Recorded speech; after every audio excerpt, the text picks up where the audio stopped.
Bonjour à tous, je suis très ravi de pouvoir vous retrouver pour échanger sur l'écosystème des startups en RDC. Je suis Mohamed Touré, donc je suis responsable du pôle technologique chez Deloitte en Afrique et j'ai la chance aujourd'hui d'échanger avec d'imminents panélistes qui vont se présenter dans un premier temps avant qu'on ne puisse commencer à échanger sur le sujet. Peut-être Monsieur Mandy, si vous voulez rapidement vous présenter. Très bien, bonjour à tous. Je suis ravi de faire partie de ce panel. Je salue aussi mes confrères panélistes. Tout d'abord, pour me présenter, je suis le directeur du Hub Silicon Village, qui est une initiative du groupe Texaf. Notre objectif est de bâtir un écosystème d'entrepreneuriat et d'innovation afin d'avoir une émulation en fait d'entrepreneurs talentueux et aussi de stimuler pas mal de projets d'innovation dans lesquels nous pourrions investir. Et notre existence depuis un peu plus d'1 an, donc a commencé avec un partenariat au niveau de certains de nos pôles qui sont les pôles de développer l'éducation, donc tout ce qui est formation au métier du numérique, donc avec un partenariat avec Kinshasa Digital à travers son académie. Un autre point essentiel, c'est qu'en fait, nous avons de l'infrastructure pour accueillir tout ce qui est bureau, donc pour les start-upers, pour les entreprises d'ici ou d'ailleurs. Nous comptons également accompagner les porteurs de projets et les entrepreneurs chefs d'entreprise à travers des programmes d'incubation ou d'accélération. Et en dernier point, c'est s'assurer aussi d'apporter une aide au financement aux entrepreneurs et surtout aux projets qui sont viables. Donc voilà en quelques mots toute la vision et la mission de Silicon Village dans la région de Kinshasa. Merci beaucoup, Monsieur Mandy. Monsieur Mbaka. Bonjour, bonjour à tous et à toutes. Comme vous avez dit, je m'appelle Jean-Louis Mbaka. Je suis cofondateur de Kinshasa Digital et directeur de Kinshasa Digital Academy. Alors nous œuvrons dans la formation professionnelle au métier du numérique via Kinshasa Digital, dont la mission est de pouvoir identifier, former et insérer professionnellement les meilleurs développeurs de la RDC. À côté de ça, nous avons une activité qui s'appelle Kinshasa Digital Academy, une agence digitale qui réalise des projets numériques pour des organisations diverses telles que des entreprises ou des bailleurs via des processus d'open innovation, des processus de transformation digitale, mais via aussi la mise à disposition de développeurs. Donc, pour résumer un peu le tout, Kinshasa Digital identifie, forme les développeurs compétents qui sont ensuite recrutés par notre pôle transformation digitale, et ces développeurs sont proposés à des entreprises ici en RDC et en Europe. Très bien, merci beaucoup, Monsieur Mbaka. Peut-être Monsieur Mangaya, si vous voulez rapidement vous présenter.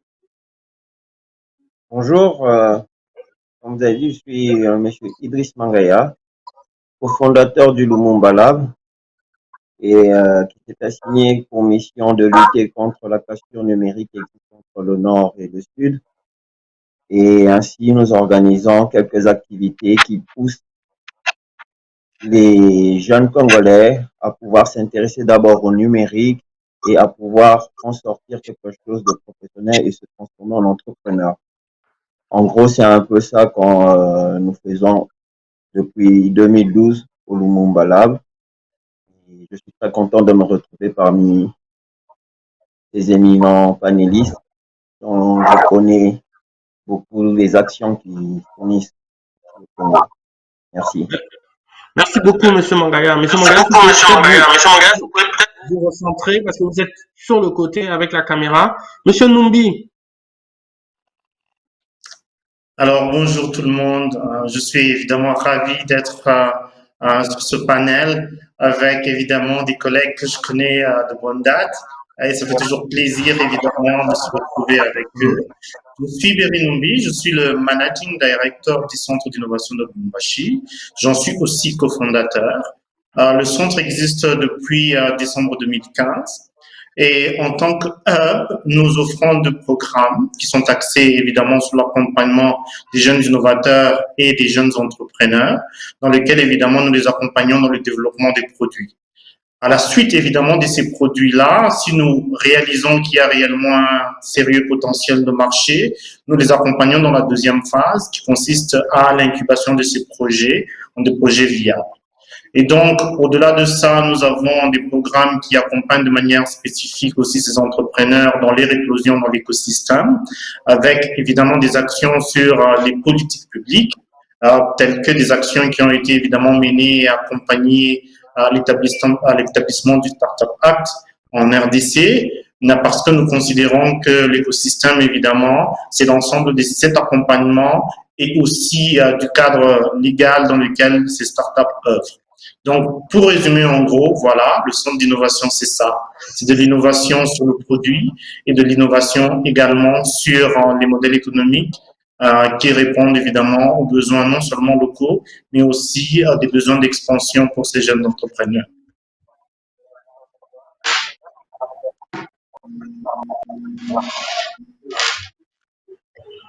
Très bien, merci beaucoup pour cette belle introduction.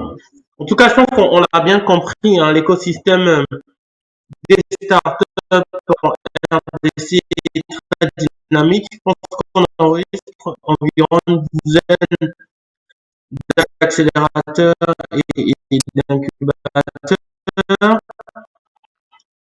Comment est-ce qu'aujourd'hui vous qualifierez en fait l'écosystème?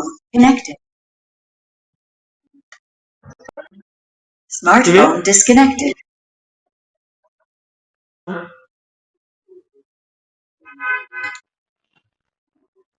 Nous ne t'avons pas bien perçu.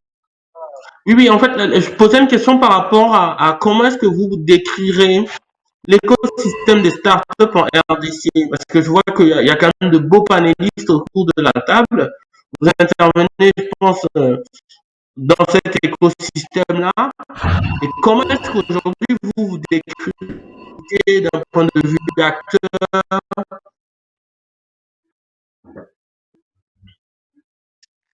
Alors, je crois que je suis le plus jeune des hubs d'accompagnement au niveau de la RDC avec un peu plus de 12 mois d'existence, mais réellement nos activités ont démarré il y a 6 mois. Donc nous surfons bien entendu sur l'homogénéité des marchés et il faut savoir que les marchés francophones sont tellement homogènes que d'un pays à un autre, quand on arrive, nous rencontrons les mêmes défis. Et les défis sont lesquels? Il y a déjà en fait la qualification de la main-d'œuvre sur laquelle, bien entendu, aujourd'hui, il faut fondamentalement qu'on travaille là-dessus, raison pour laquelle nous avons de la capacitation au métier du numérique pour les futurs employés, voire les futurs créateurs de projets d'innovation numérique. Aujourd'hui, il faut dire aussi que les porteurs de projets sont beaucoup trop jeunes et n'ont pas une expérience avérée en termes, je dirais, au niveau professionnel. Pour juste donner un exemple, je crois quand on fait le parallèle entre le monde occidental et notre monde en Afrique, dans le monde occidental, l'entrepreneur moyen a 41 ans. Et quand on a 41 ans, on a vécu énormément d'expériences professionnelles, on a gagné de l'argent et surtout, on a de l'épargne. Ce qu'on ne trouve pas forcément dans nos écosystèmes où les jeunes sortent d'école parfois tardivement, sans même apprentissage, sans expérience professionnelle, ce qui vaut qui ne savent pas quoi faire et qui se retrouvent à entreprendre par dépit. Mais malgré tout, il faut rester focalisé en fait sur les idées naissantes qui sortent en fait de la rudesse ou même du contexte dans lequel la plupart de nos entrepreneurs ou de nos porteurs de projets vivent.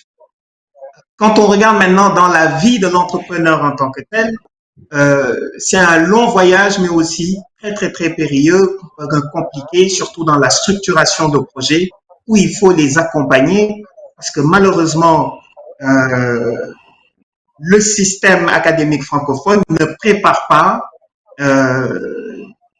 les jeunes ou les étudiants ou les futurs employés à ce qu'on appelle de l'entrepreneuriat. Et le gap est là, donc il faut préparer, aider tous ces porteurs de projets à structurer leur idée. Donc, comment passer de l'idée jusqu'au produit final, donc sans rentrer dans les détails.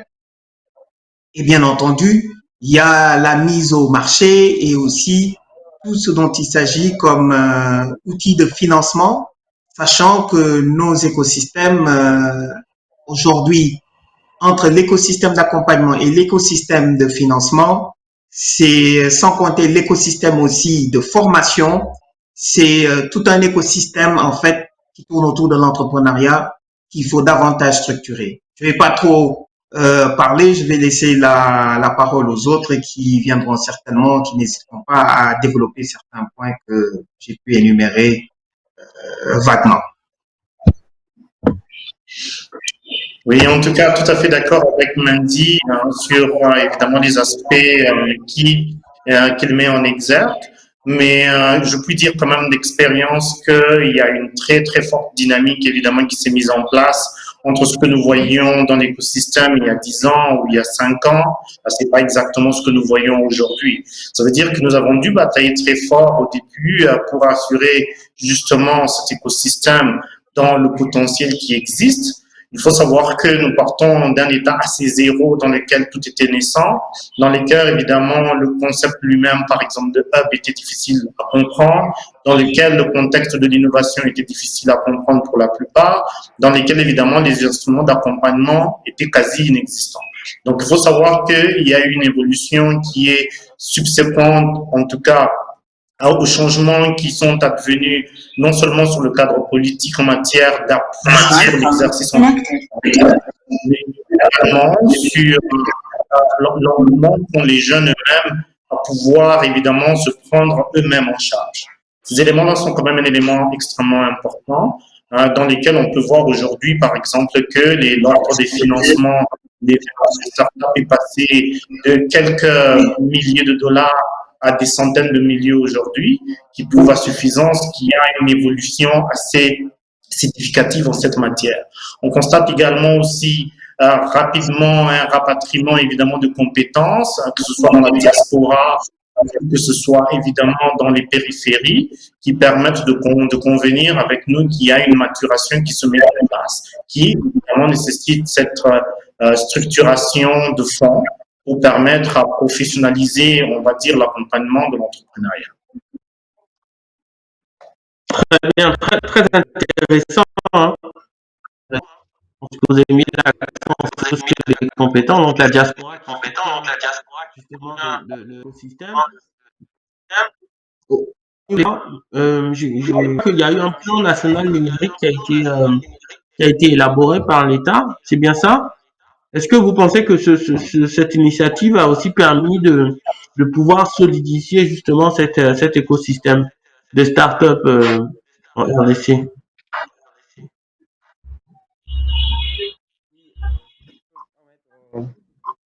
D'en parler un peu, je vais juste introduire. Comme l'a dit Mandy, j'ai aimé quelque chose qu'il a dit. Il a dit que les jeunes étaient en train d'entreprendre par dépit. Alors, j'ai lu un mot dans le générique, résilience. Ça prouve qu'il y a eu un mouvement de résilience qui a été vraiment influé par les panélistes qui sont là. Ils sont pas innocents dans ça. Et aujourd'hui, on voit très bien les retombées. Aujourd'hui, entreprendre n'a pas la même signification qu'il y a 10 ans.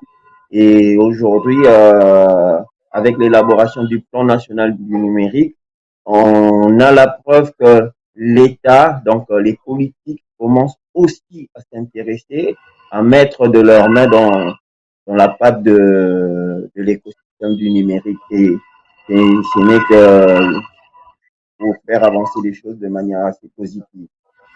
C'est un peu ça, comme ça que je vois les choses. Alors, pour un peu Très bien. Idriss, en fait, peu après son accession au pouvoir, le niveau leadership du pays a mis en place ce nouveau plan du numérique qui, pour une première dans notre pays, traduit en fait une certaine volonté politique des dirigeants du pays de pouvoir reconnaître l'importance du numérique comme un levier de développement. Et bien sûr, cela s'est traduit par le PNN Horizon 2025. Dans cela, en fait, on retient plusieurs choses qui sont importantes pour pouvoir développer le numérique, telles que le développement du capital humain qui intervient de façon horizontale dans toutes les autres priorités telles que l'infrastructure, les usages applicatifs. Aujourd'hui, c'est une volonté politique qui, bien sûr, on salue, mais je pense que maintenant, la plupart des entrepreneurs attendent les actes concrets sur terrain. Mais déjà, cette volonté politique est une première, ce qui instille un vent fort pour des entrepreneurs existants et ceux qui ont toujours voulu se lancer. Pour compléter, pour compléter Jean-Louis, ce qu'il a dit, c'est très très important évidemment de mettre en exergue que cela a permis de crédibiliser d'abord l'écosystème lui-même en tant que tel, parce que cette mise en priorité signifie aussi qu'on reconnaît de manière assez profonde la contribution de l'écosystème numérique à l'agenda de développement du pays. Ça veut dire que cette mise en priorité a rapidement crédibilisé l'écosystème lui-même et a aussi permis à ce que les moyens soient mis en œuvre, soient mis ensemble et en force pour pouvoir accompagner cet agenda. C'est la raison pour laquelle, évidemment, même les entreprises aujourd'hui considèrent que, évidemment, les initiatives des start-upers sont crédibles parce que justement, ça fait partie de ces priorités et de ces bagages-là, entraînant évidemment les différentes transformations au niveau applicatif, mais au niveau aussi du système d'éducation, pour se rassurer justement que le secteur est correctement élevé au niveau auquel on attend. Très, très intéressant. On retient vraiment que l'État a mis en place certaines initiatives dans le PNN. Il y a un travail qui a été fait aussi au niveau des infras. Mais est-ce qu'au niveau de la culture, même de la culture entrepreneuriale, vous estimez que au niveau de la RDM, que ce soit au niveau secteur public ou secteur privé, il y a des initiatives qui sont réalisées pour justement permettre à la jeunesse de pouvoir embrasser justement ces métiers d'entrepreneur ou de start-upper. Je dirais qu'il y a une vague au numérique. En tout cas, il y a de l'appétence dans tout ce qui tourne autour du numérique. D'accord? Et il faut savoir que les acteurs du numérique vont beaucoup plus vite que les États en tant que tels. Et c'est comme ça que nous voyons toute cette frénésie ou cette naissance même, cette fusion, cette foison plutôt de hubs d'accompagnement, également de tout ce qui est préparation au métier du numérique. Donc, nous-mêmes, on est là, donc je crois qu'on est même très représentatif de toute cette foison, montre qu'il y a quelque chose qui est en train de se passer. D'accord? Et fort heureusement, il faut que cette volonté politique se traduise en actes factuels. Et ces actes factuels, c'est qu'à un moment donné, on a une forte transformation de nos sociétés qui doivent s'opérer, mais simplement, on ne peut pas les opérer avec comme on dit, du closed innovation. Il faut que les choses se fassent en open innovation, ça veut dire avec des éléments externes, d'accord, qui viendraient insuffler, s'imbriquer dans les procédures internes, aussi bien des organisations étatiques que des organisations privées. Et c'est là où la culture entrepreneuriale qui doit se développer aussi bien en amont, d'abord auprès de tous ces jeunes qui vont sortir pour être des demandeurs d'emploi, mais surtout qu'on en transforme quelques-uns en créateurs de valeur et créateurs d'emploi. Mais il y a aussi cet environnement d'accueil qu'il faut transformer de telle sorte à pouvoir jouer sur l'association, la co-création, donc pour utiliser carrément le terme d'open innovation, pour expliquer le terme d'open innovation, d'accord, auprès de toute la communauté.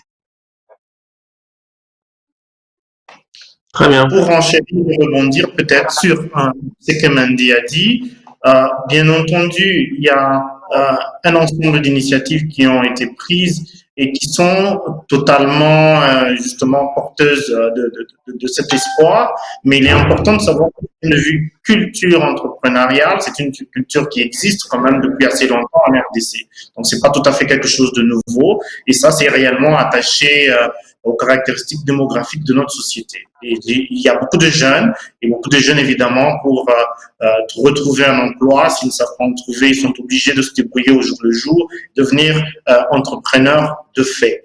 Mais néanmoins, il est important de noter le changement culturel majeur que nous sommes en train de voir, parce que on a senti évidemment à un moment donné de l'histoire de l'entrepreneuriat en RDC qu'il y a eu un décalage majeur entre cette jeune population et les actions gouvernementales. Et c'est ça qui justifie justement cet effort majeur d'appropriation de la part des gouvernements sur cette transformation qui est en train de s'opérer au niveau entrepreneurial.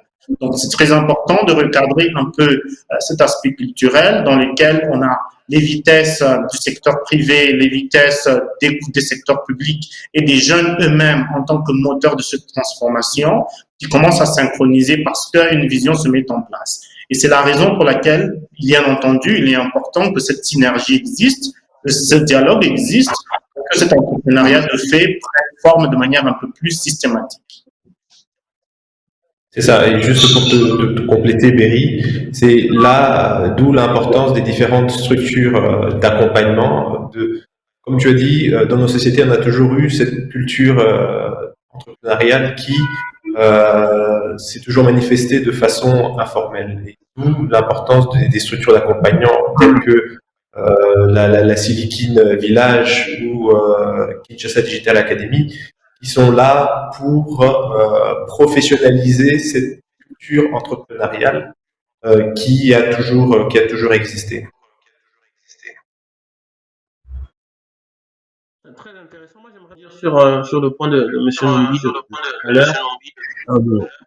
Tout simplement parce que je pense qu'en RDC, la chance aussi que vous avez, contrairement à d'autres pays où on a une population qui est beaucoup moins importante, c'est la taille du marché.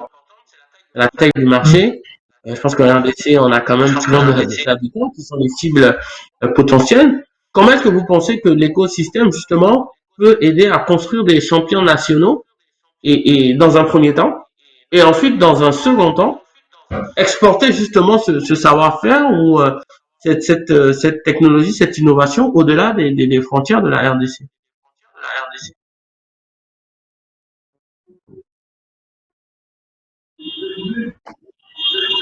Alors, c'est super et c'est une question pertinente et très importante.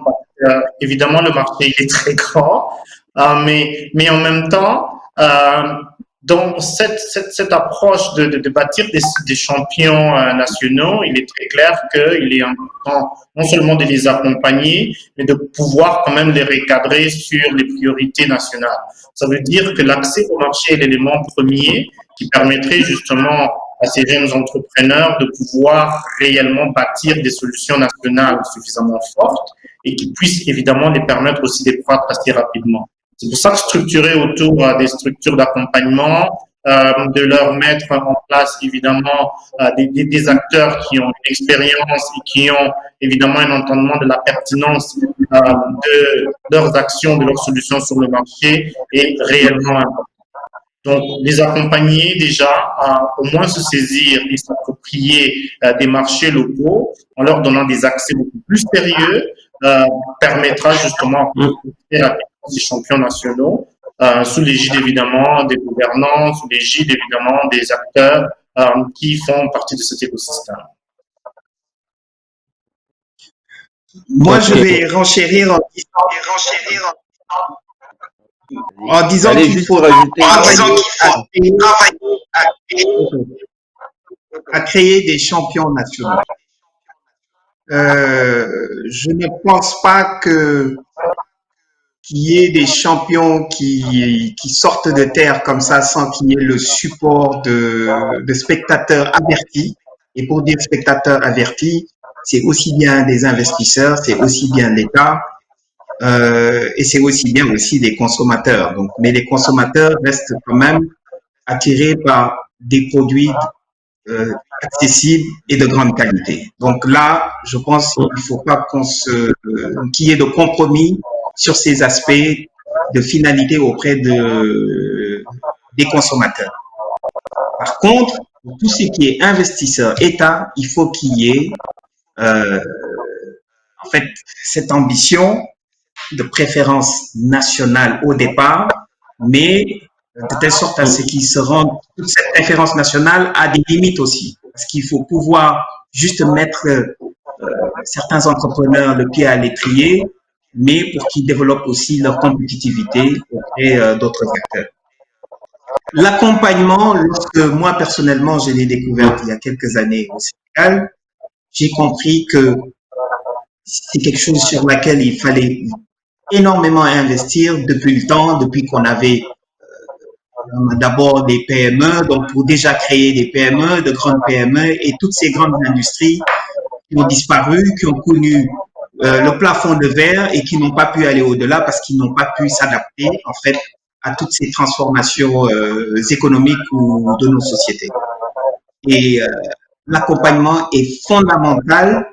Dommage qu'aujourd'hui on en fasse une chose qui est plus visible dans le domaine du numérique, donc portée par des entreprises jeunes, par des jeunes, et que ceux qui disposent du pouvoir décisionnel, ceux qui disposent des capitaux donc pour pouvoir investir, donc n'y voient pas des opportunités.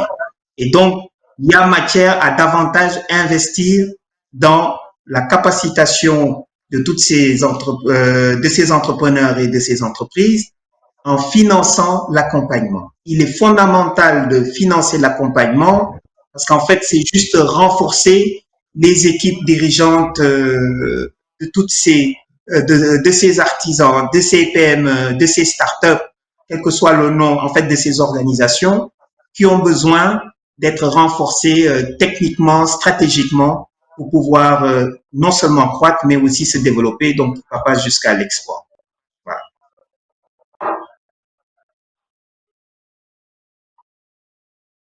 Paraphraser, je vais revenir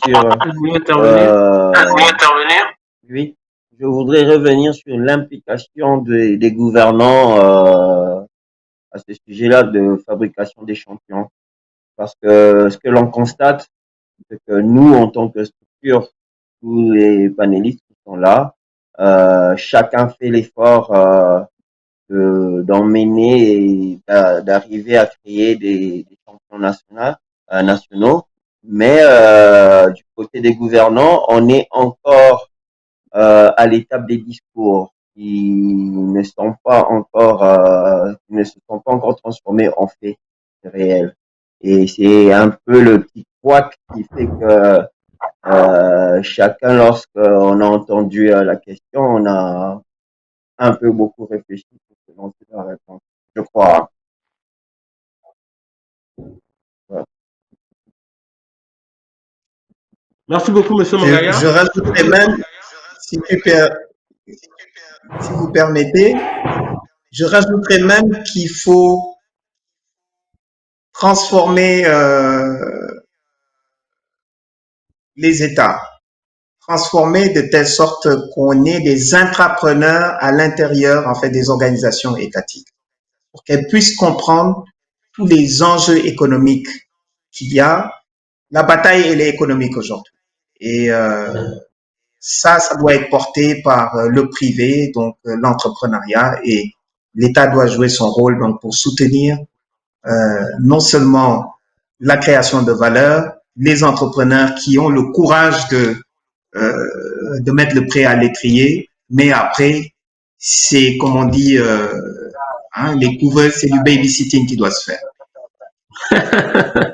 C'est une parfaite transition avec le point que je souhaitais aborder parce que on ne peut pas parler d'entrepreneuriat, on ne peut pas parler de start-up sans parler de financement. Et aujourd'hui, quand on a des belles idées, quand on arrive à passer le step de pilote, de proof of concept, de MVP, et qu'on arrive au moment où on veut passer à l'échelle où on veut se développer, va se poser le problème de financement. Et la plupart aujourd'hui des startups laissent comprendre que c'est compliqué. Et je pense que on est tous conscients de ce fait-là. Les dispositifs bancaires aujourd'hui tels qu'ils existent ne correspondent pas forcément à cette vision-là. Parce qu'au début, on nous parlait justement du cadre réglementaire qui encadre un peu cette notion de start-up avec le Startup Act, sur lequel aujourd'hui je pense que au niveau de la RDC vous avancez. Mais selon vous, quels seraient les mécanismes, quelles seraient les initiatives qui pourraient permettre justement de venir répondre à ce besoin de financement des startups? Moi, je vais recadrer un peu, si vous le permettez. Moi, je pense que aujourd'hui, la majorité des startups qui disent avoir du problème pour trouver du financement, je ne pense pas qu'il y en ait beaucoup parce que je pense qu'on se retrouve dans un écosystème qui est très naissant. Pour moi, avant d'arriver à un financement, beaucoup de ces startups devraient pouvoir déjà maîtriser la notion d'avoir un vrai customer market fit et de pouvoir générer un certain chiffre avant de prétendre à pouvoir obtenir des financements. Pour moi, on devrait vraiment se focaliser sur cette éducation entrepreneuriale, cette éducation technique, pour que réellement que ce ne soit pas juste un prétexte pour les startups qui n'arrivent pas à émerger, qui puissent se dire je n'émerge pas parce que je n'ai pas de financement. Mais alors qu'en réalité, la maturité même du business n'est pas encore bonne. Ça, c'est ma vue de l'écosystème. Je pense que 99% des startups aujourd'hui ne sont pas encore assez matures, n'ont pas besoin de financement et devraient commencer par générer du revenu d'abord. Alors, voilà, Merci, ce que je vais répondre, c'est que on lui a dit, bien entendu, je pense que cette notion de financement doit être mieux explicitée parce qu'évidemment, on n'a pas forcément besoin de même type de financement à tous les stades de développement, dans lesquels, évidemment, il y a très peu d'entente. Et la plupart, évidemment, de ceux-là qui se plaignent, c'est essentiellement des personnes, des startups qui n'ont pas su avoir des fonds de préamorçage qui sont tout à fait une différente question parce que aujourd'hui on a des chiffres et des indicateurs qui nous prouvent qu'à suffisance, il y a des startups et il y a des PME qui lèvent sensiblement de l'argent, plus de 500 000 $. Donc, je pense que là, la question doit être recadrée et restituée par rapport, évidemment, au type de financement disponible pour ces startups en tout cas, à leur stade de maturité, et aussi de pouvoir aussi un peu revenir sur les notions fondamentales de ce financement qui n'est pas toujours financier. Parce que on a bien vu qu'aujourd'hui, il y a des cadres, que ce soit Silikin, que ce soit Kinshasa Digital, Lumbala ou Sinowu, dans lesquels ils ont la capacité essentielle de se développer avec des financements matériels qui sont assez considérables, dans lesquels je juge qu'évidemment, cette question ne se pose pas. Mais autrement, revenons aussi à la question de financement pour le passage à l'échelle. Il est bien entendu assez important de comprendre les différenciations qui existent dans les modes de financement qui sont là disponibles, parce que la culture start, elle est assez nouvelle. Donc, des financements, des capitaux risques ne sont pas non plus pléthores, comme on voudrait bien le dire, mais il existe évidemment d'autres types de financement, que ce soit des prêts bancaires, ainsi de suite, qui sont nécessairement un peu plus contraignants que ce que vous trouvez dans les autres mécanismes pour les startups. Donc, la question devrait être restructurée d'abord à ce niveau-là, mais aussi quand nous reprenons aussi de manière assez statistique les comparaisons entre ce que nous avons aujourd'hui en RDC ou en Afrique francophone avec ce que nous voyons comme niveau de transaction au niveau évidemment de la sphère anglophone, il y a quand même une disparité assez importante qui nous permet aussi, en termes de benchmarking, de nous dire, OK, nous n'en sommes pas encore là et qu'il y a réellement un effort de financement qui doit être fait non seulement de la part du gouvernement, mais aussi des différents acteurs privés dans l'investissement qui permettraient justement de relever ces plafonds et d'élucider ces questions.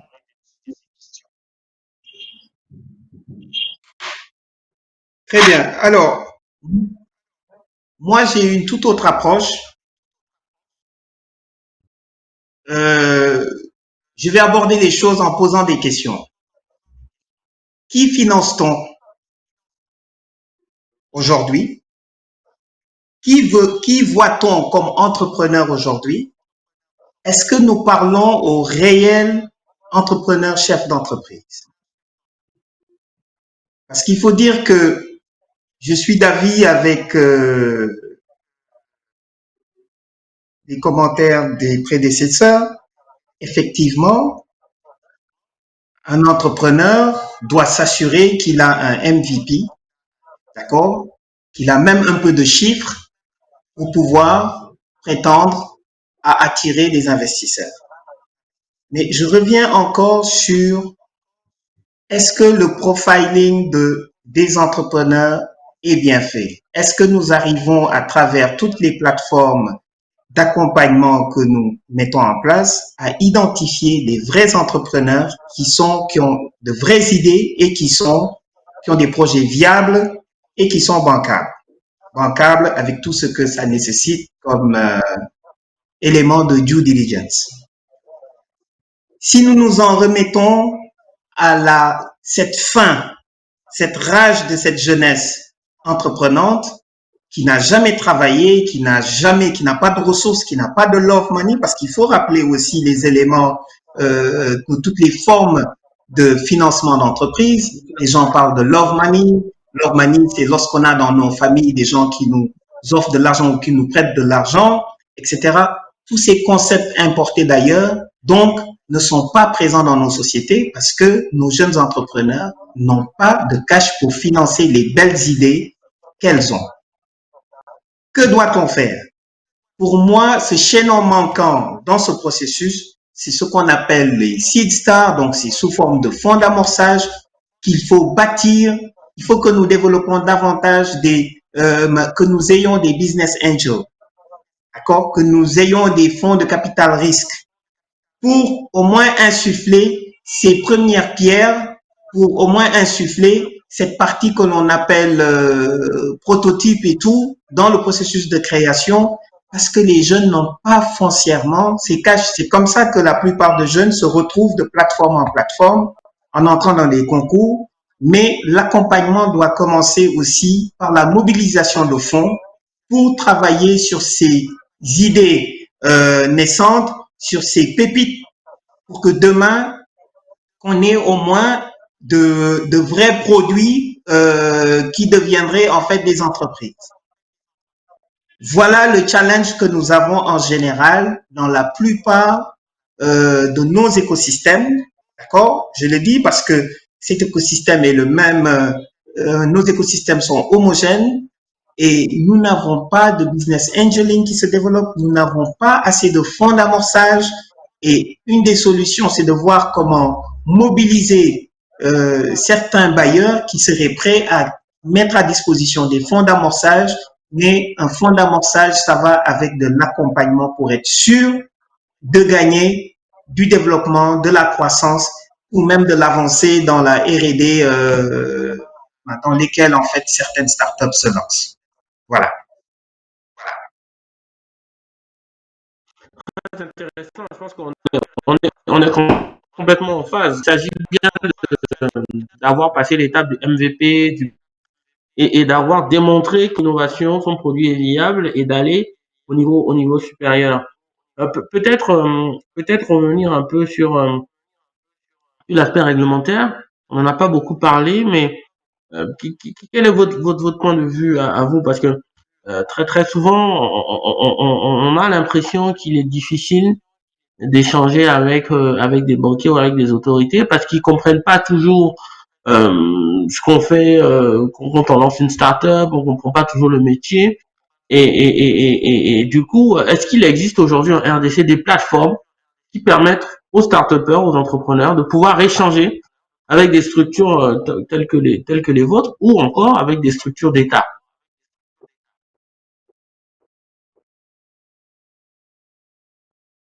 Monsieur Mbaka? Écoutez, nous déjà dans le lancement de de l'activité en tant que Kinshasa Digital, on a commencé par mettre en place des événements dont le but était de pouvoir connecter les différents acteurs du numérique, donc les startups, avec les grands groupes, avec les dirigeants, dans un objectif que ces publics qui ont peut-être les mêmes intentions, mais n'ont jamais l'opportunité de pouvoir se rencontrer, puissent trouver une opportunité de travailler ensemble. Alors, dans cette démarche-là, on a remarqué que il n'y avait pas encore assez de maturité du côté des startups et, disons, des acteurs du numérique en général, pour pouvoir travailler avec ces grands groupes, travailler avec ces dirigeants.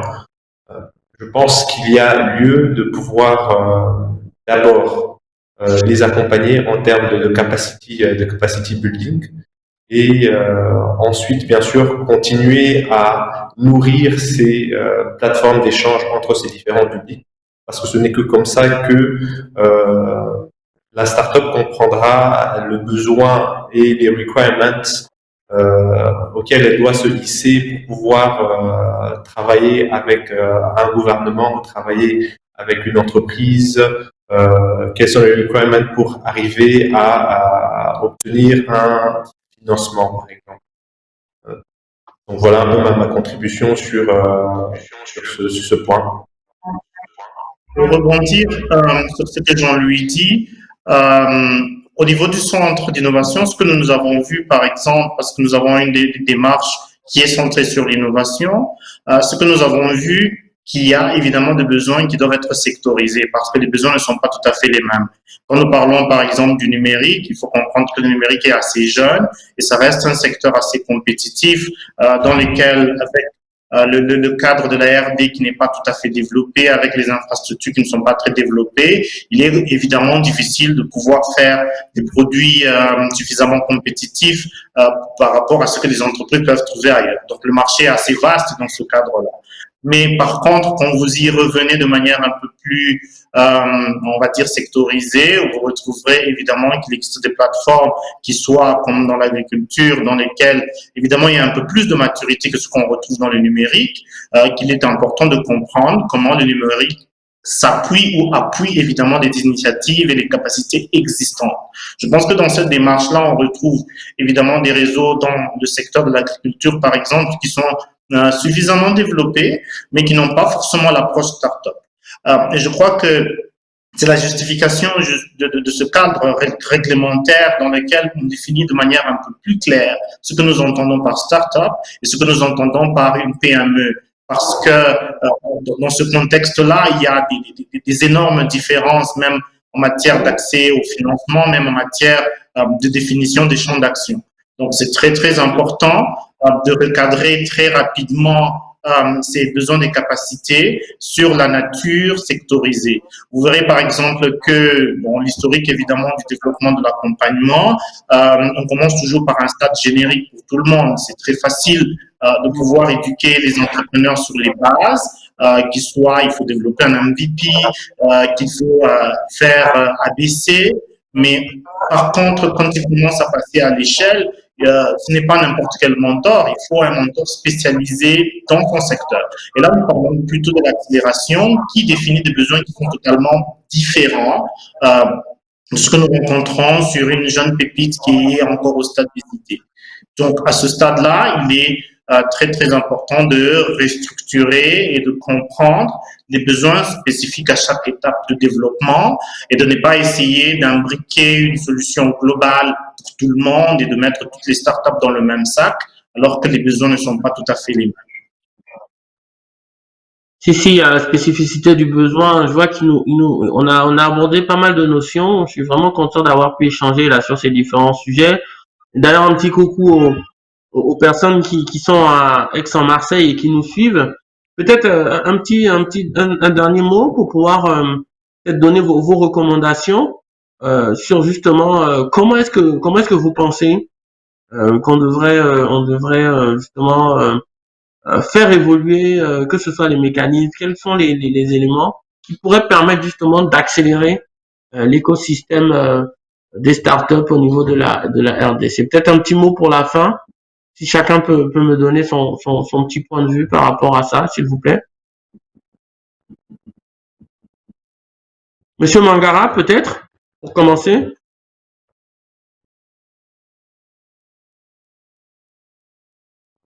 Monsieur Mendy.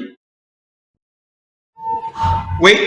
Alors, pour le petit mot pour la fin, je dirais qu'aujourd'hui, pour tous ces écosystèmes,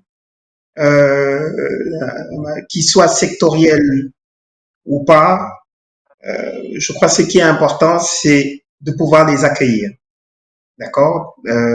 Quand je dis accueillir, c'est fournir des infrastructures d'accueil pour même que ces organisations aient le sentiment d'exister. C'est important parce que nous sommes dans des écosystèmes où les infrastructures d'accueil en termes de bureaux, en termes d'activités industrielles ou même agricoles manquent. L'autre point, c'est qu'il faut capacité aussi de capital humain, donc davantage formé. D'accord? Ça peut être formé dans le sens sur des techniques spécifiques, qu'elles soient sectorielles si on parle du numérique. Si elles sont agricoles, c'est avec des nouvelles techniques aussi de faire de l'agriculture ou dans l'industrie, que ce soit dans l'industrie du bâtiment, etc. Accompagner, pour moi, c'est fondamental. Parce que là, on parle de deux cibles. Il y a les porteurs de projets et il y a les entrepreneurs, chefs d'entreprise. L'idée, c'est qu'en fait, en accompagnant, c'est d'éveiller cette cible à l'entrepreneuriat, d'en former au maximum pour en faire des intrapreneurs qui demain rejoindront les organisations pour être les champions de la transformation. Donc, ce qu'on attend comme transformation dans les organisations. Le peu qui arriveront à passer cette phase d'idéation jusqu'au MVP, on espère que qui seront de futurs entrepreneurs, de futurs pépites et tout. Et le dernier point qui est fondamental, c'est mobiliser le cash pour financer ce chaînon manquant des startups qui est fondamental. Commencer à organiser les investisseurs de telle sorte que les investisseurs ou à organiser même ces fonds RSE dont on parle pour financer le développement, pour financer l'innovation. Donc voilà en quelques mots ce que j'avais à dire. Monsieur Mendy, Monsieur Bakar. Merci bien. Alors, moi, je vais aussi aller dans le même sens que Raymond. Pour moi, je suis convaincu qu'il faut commencer par la base, donc c'est-à-dire investir dans le capital humain. C'est le capital humain qui va passer par tout ce processus de l'idéation jusqu'à l'activité économique qui fonctionne. Donc, il faut qu'au début de la chaîne, qu'on puisse avoir un capital humain qui est formé, qui a les capacités nécessaires de pouvoir matérialiser les idées, de pouvoir résoudre les problèmes. Donc là, on parle de formation aux compétences numériques, en adéquation avec les demandes de l'environnement, pas seulement au niveau d'entrepreneuriat, mais en intrapreneuriat aussi. Donc, c'est-à-dire que il faut, pour moi, revoir tout ce qui est système éducatif, que ce soit des structures spécialisées d'accompagnement telles que Kinshasa Digital Academy, Silicon Village ou Sinolu. Il faut qu'on ait plus de centres comme ça qui offrent des formations qui sont appropriées, qui répondent aux besoins du marché. À part cet accompagnement technique, bien sûr, il y a tout l'accompagnement du niveau entrepreneuriat, de savoir comment est-ce qu'on va une idée lorsqu'on identifie un problème pour arriver à une activité économique. Donc, en résumé, moi, je dirais qu'il faut réviser tout ce qui est accompagnement en formation pour que cette formation-là puisse être adaptée aux besoins de développement de l'écosystème des startups, aux besoins de développement des entreprises qui aujourd'hui de plus en plus veulent se digitaliser, mais qui malheureusement, à cause de la détérioration du système académique classique, qui est aujourd'hui désuet, qui est aujourd'hui trop lent, qui est aujourd'hui trop long aussi, n'arrive pas à s'adapter aux besoins réels de l'écosystème. Donc, investissons dans le capital humain, car c'est la première étape du développement de nos écosystèmes. Merci beaucoup, Monsieur Mbaka. Monsieur Numbi. Alors, sans pour autant revenir sur ce qui a été dit, le capital humain est extrêmement important. Non seulement le capital humain qu'il faut former, mais aussi le capital humain qui accompagne avec l'expertise nécessaire, parce que c'est un déterminant important pour le succès de demain et bâtir les champions. Mais nous avons également besoin de financement à la hauteur de ces ambitions-là, parce que il ne faut pas oublier que les enjeux, évidemment, en matière d'entrepreneuriat sont énormes, parce que c'est ça qui nous permettra d'absorber cette main-d'œuvre, ou en tout cas ce chômage qui est extrêmement élevé. Donc, sans ça, évidemment, on n'arrivera à rien.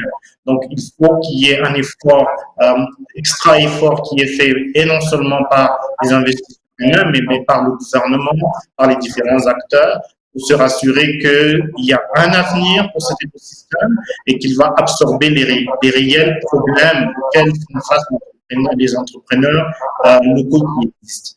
Donc, nous en appelons au gouvernement de nous prêter main forte dans cet exercice de consolidation de l'écosystème, de manière à ce que nous puissions évidemment bâtir des véritables champions, mais des champions qui sont compétitifs parce que le marché reste global. Et vous avez vu qu'il y a aussi des changements qui viennent très rapidement dans le temps. Donc, on n'a pas besoin de rester sur du court terme, on a besoin d'un investissement à long terme avec un accompagnement qui permette à ce que nous puissions réintégrer ces entrepreneurs dans l'économie sous-régionale et dans l'économie internationale. Monsieur Mendy, Monsieur Baka, Monsieur Mangaya et Monsieur Numbi, je vous remercie pour ce beau panel. C'était un échange très instructif sur l'écosystème des startups en RDC. On vous souhaite une bonne conférence, bon séminaire et à très bientôt. Au revoir.